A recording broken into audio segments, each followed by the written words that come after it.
Okay, ready na tayo para sa football tournament ni Andrew for today. 4 o 5 teams ang maglalaban-laban sa isang araw na tournament. May nakisakay na bata sa amin. So, isang magaling din na footballer na kagaya ni Andrew. So, good luck kay Andrew. Sana manalo kayo today. I hope you will be champion today, Andrew. Yeah. Show your face here. Yeah. Yan, Aser.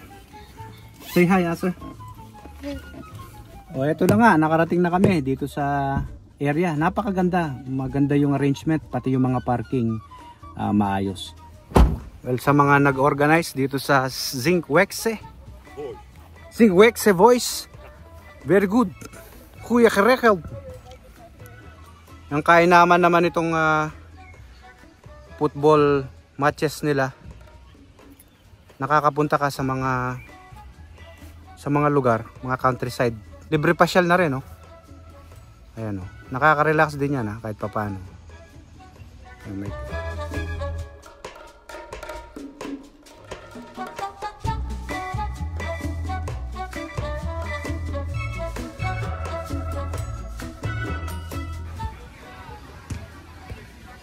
Sa mga kagaya ko na lumaki na fans ng Barangay Ginebra, nakakatuwang isipin na yung anak mo ay nakapasok sa isang team at nakahiligan niya kahit hindi man basketball, pero at least meron siyang nahiligan na sports. At bilang magulang, nakaka-proud yun. Sana magtagumpay siya sa kanyang pangarap na maging football star. At nandito ako para suportahan siya.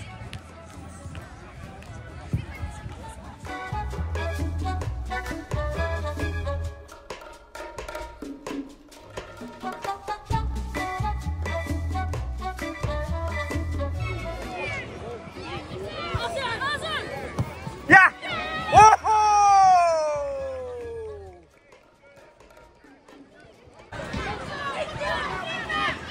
Go, Andrew. Punso din.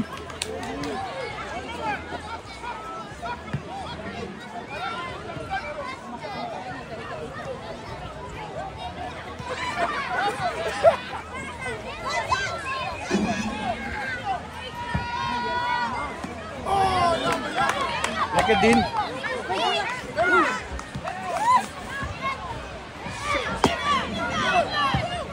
Laki din.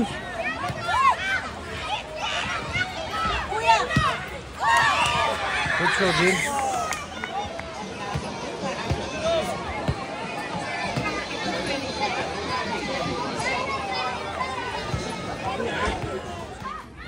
Tigo rechts achterin.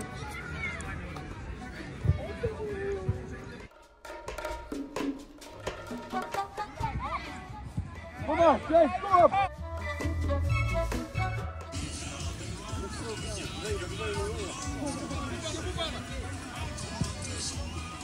Ja!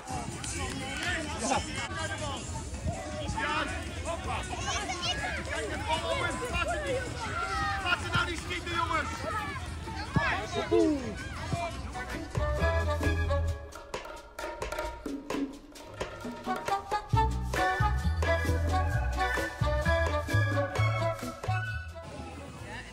Game number 3.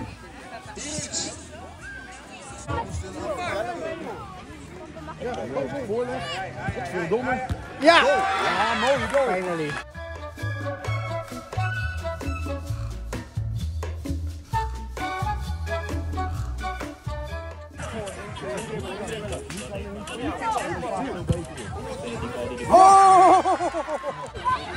Goeie bal zeg! Ja, ja!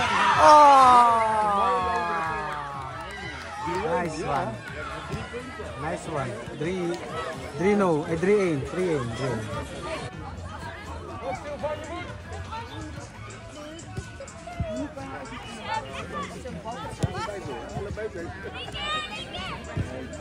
Good job!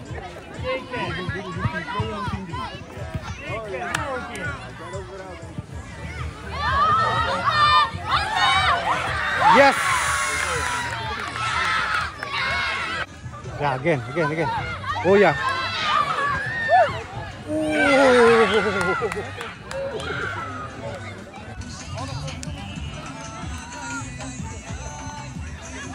Stop jongens! Stop! Laat hem even. Ga nu schieten. Maar we hebben 7 goals gemaakt, man.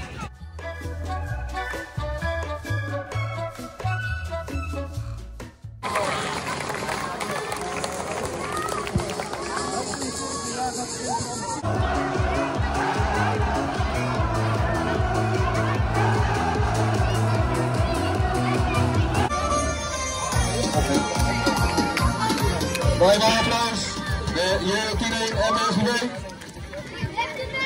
En dan gaan we naar plek 4. En die is gegaan naar de J10 2 van Vredenburg. Kom maar naar voren.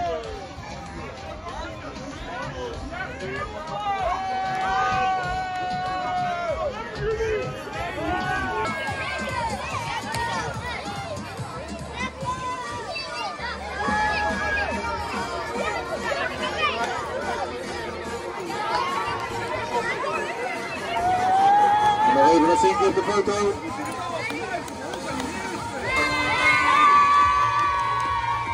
nog eenmaal een groot applaus voor Vredenburg, J10 2.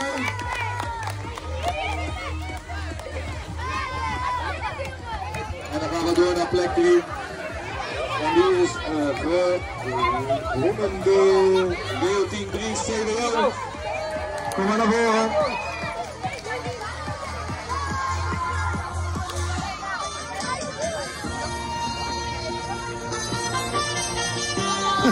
Tot ziens.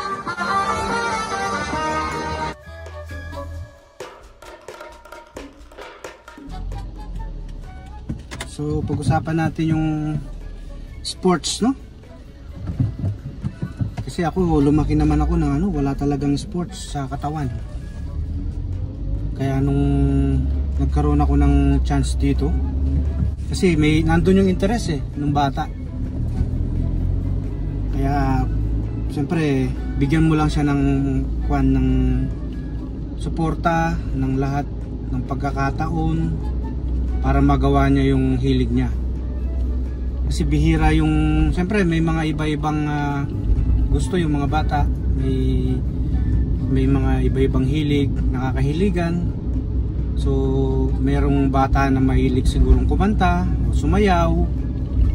Pero siya, yung mula pagkabata talaga yung na makikita mo yung passion niya sa football, no? Naalala ko yung nung bata pa yan, mga 5 or 6, naglalaro kami dalawa kasi maliit siya. Naglalaro kami dalawa sa sa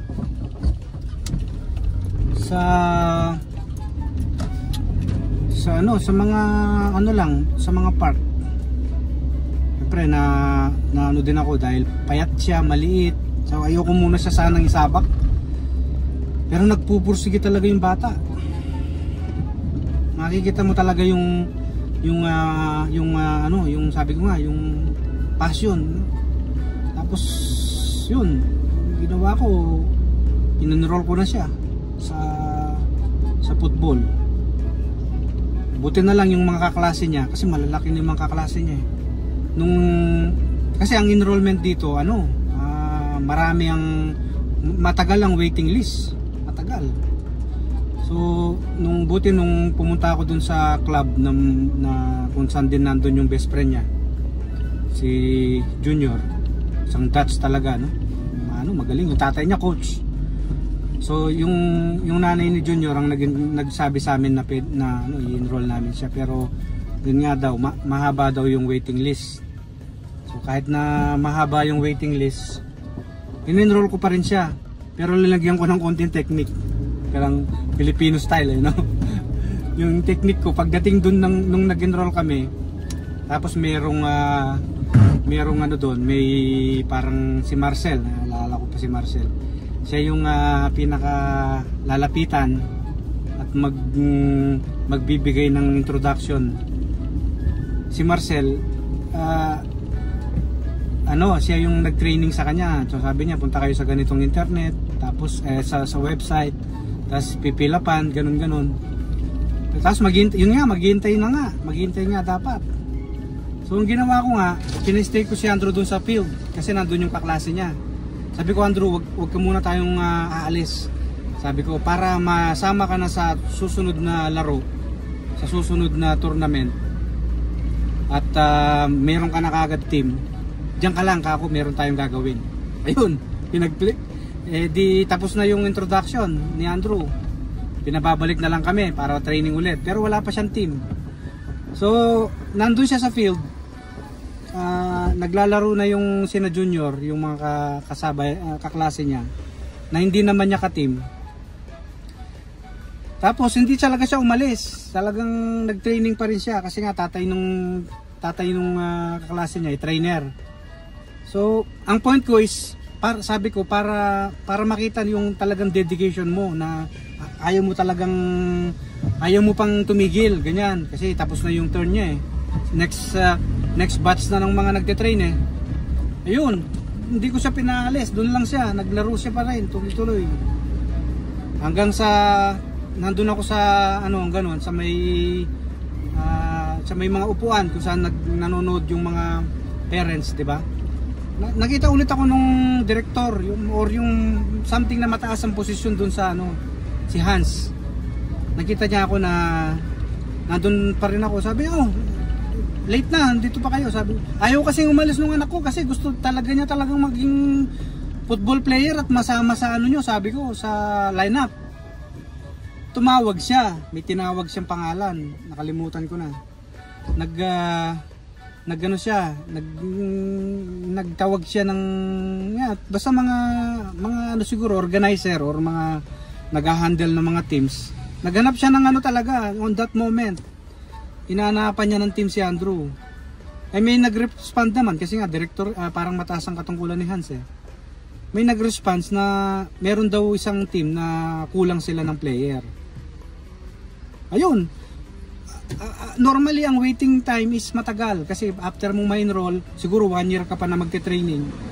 Nakita naman nila meron siyang laro eh kasi although 6 or 7 lang siya noon, nakakalaro na niya yung mga klase niya sa school.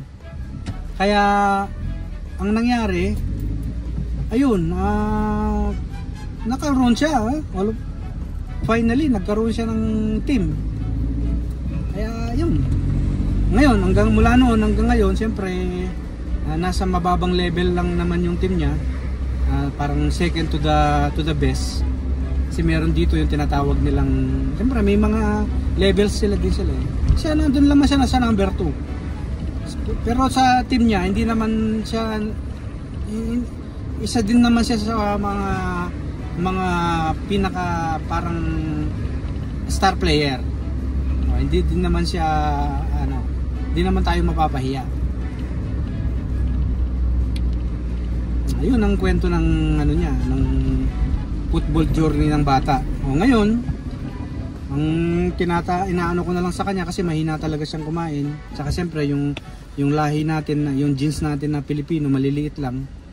Although for an average Pilipino, matangkad naman kami ng asawa ko. Pero siya, ewan ko, may nakuha siyang genes na medyo maliit lang ang sukat niya, maliit ang katawan.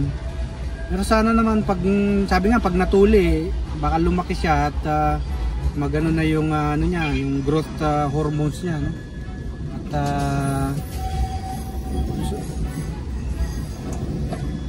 bagay sina Messi nga, hindi naman ganun kalaki yan eh.